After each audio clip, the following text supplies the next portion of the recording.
Dear listeners, welcome to History with Herodotus, where we embark on fascinating journeys through the annals of time. Today, we delve into the captivating story of the rise and fall of the Roman Republic, an epic tale woven from the threads of human ambition, conflict, and transformation, set against the backdrop of the ancient Mediterranean world. As we begin our narrative, let us first set the stage by examining the precursors to this grand drama. The Roman Republic's ascent to power was not a sudden phenomenon, but rather the culmination of centuries of cultural exchange, migration, and conflict in the region. To understand the roots of this remarkable story, we must venture back in time to the Bronze Age city-states of the Levant, where the Phoenician culture emerged around 1500 BCE. It was here that the Phoenicians developed one of their most enduring innovations, the first alphabet. This ingenious system of writing would go on to influence many present-day writing systems, leaving an indelible mark on human communication. By the early first millennium BCE, Phoenician cities such as Tyre and Sidon had established a vast maritime network of trading posts that stretched as far as Iberia, spreading their culture, religion, and language throughout the central and western Mediterranean. The strategic location of these cities allowed them to dominate trade routes, facilitating the exchange of goods, ideas, and technologies across the ancient world. For instance, the Phoenicians introduced the Greeks to the art of glassmaking, a skill that would later become a hallmark of Roman craftsmanship. One of the most significant Phoenician coastal colonies was Carthage, founded in what is now Tunisia around 814 BCE by Queen Dido, a legendary figure who fled Tyre after the death of her husband. By the 6th century BCE, Carthage had risen to dominate the western Mediterranean, its culturally Phoenician communities becoming known as Punic by the Romans.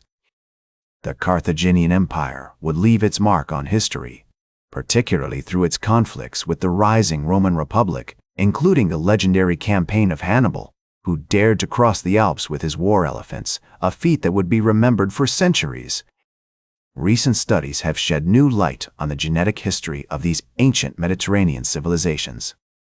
An international team of researchers working within the framework of the Max Planck Harvard Research Center for the Archaeoscience of the Ancient Mediterranean, co-directed by Johannes Krauss and Michael McCormick, has presented a groundbreaking study on the subject. This research reveals the intricate web of relationships between the Phoenicians, Carthaginians, and other cultures of the region, providing a fascinating glimpse into the complex tapestry of human migration, cultural exchange, and conflict that shaped the ancient world. As we explore this period, it becomes evident that the Phoenician influence extended beyond trade and warfare. Their colonization efforts also led to the spread of religious practices and architectural styles throughout the Mediterranean.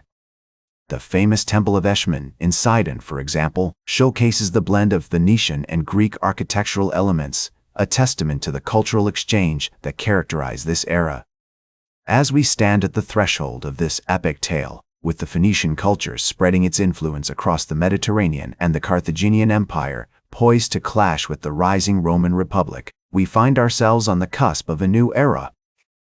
As we delve into this period, we find ourselves in the 6th century BCE, with Rome transitioning from a monarchy to a republic.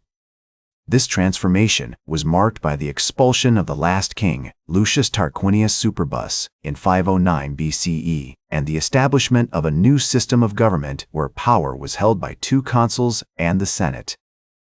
The early Roman Republic was characterized by a series of struggles between the patrician class, who dominated the Senate, and the plebeian class, who sought greater representation and rights. One of the most significant events in this period was the creation of the 12 Tables, a set of laws that codified the principles of Roman justice and provided a foundation for the development of Roman law.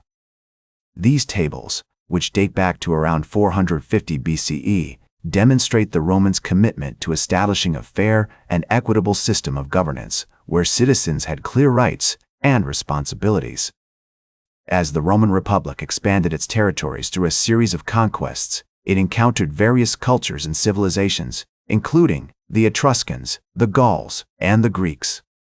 The Romans were heavily influenced by these cultures, adopting many of their practices, technologies, and artistic styles. For example, the Romans borrowed the concept of the arch from the Etruscans, which became a hallmark of Roman architecture, as seen in iconic structures like the Colosseum and the Pantheon. The 3rd century BCE saw the rise of the Punic Wars, a series of conflicts between Rome and Carthage that would have far-reaching consequences for both empires. The First Punic War, which lasted from 264 to 241 BCE, was fought primarily over control of the Mediterranean Sea and ended with Rome emerging victorious. However, it was the Second Punic War, fought from 218 to 2001 BCE, that would prove to be a turning point in Roman history. The legendary campaign of Hannibal, who crossed the Alps with his war elephants and won several victories against the Romans, is still remembered today as one of the greatest military feats in history. Despite being ultimately defeated at the Battle of Zama in 2002 BCE, Hannibal's tactics and strategies had a lasting impact on Roman warfare, leading to significant reforms and improvements in the Roman army. The Roman Republic's expansion continued unabated, with conquests in Spain, Gaul, and Greece. The Romans also established a complex system of governance, with provinces being administered by governors and a network of roads, bridges, and aqueducts that facilitated communication, trade, and commerce.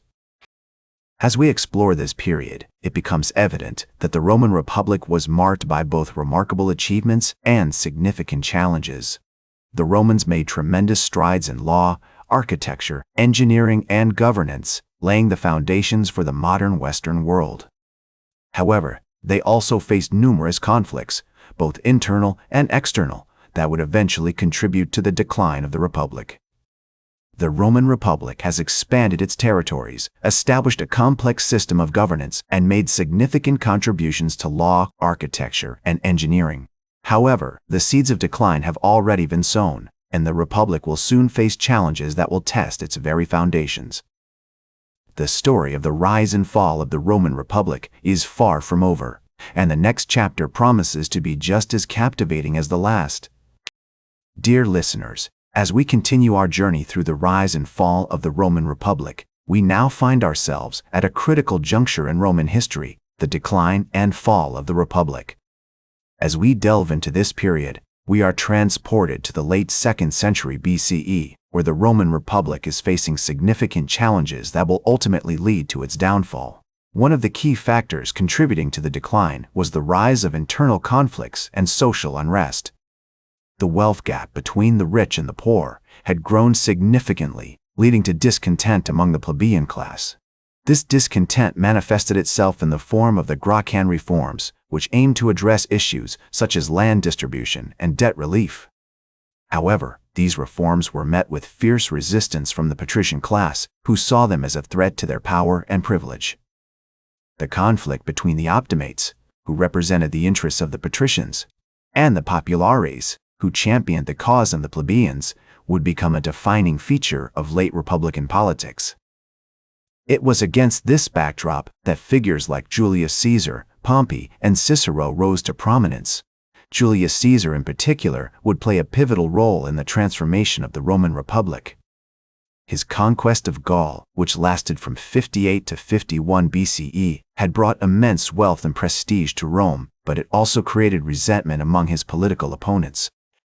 Caesar's eventual crossing of the Rubicon River with his legions in 49 BCE marked the beginning of a civil war that would ravage Italy and ultimately lead to his ascension to dictatorship.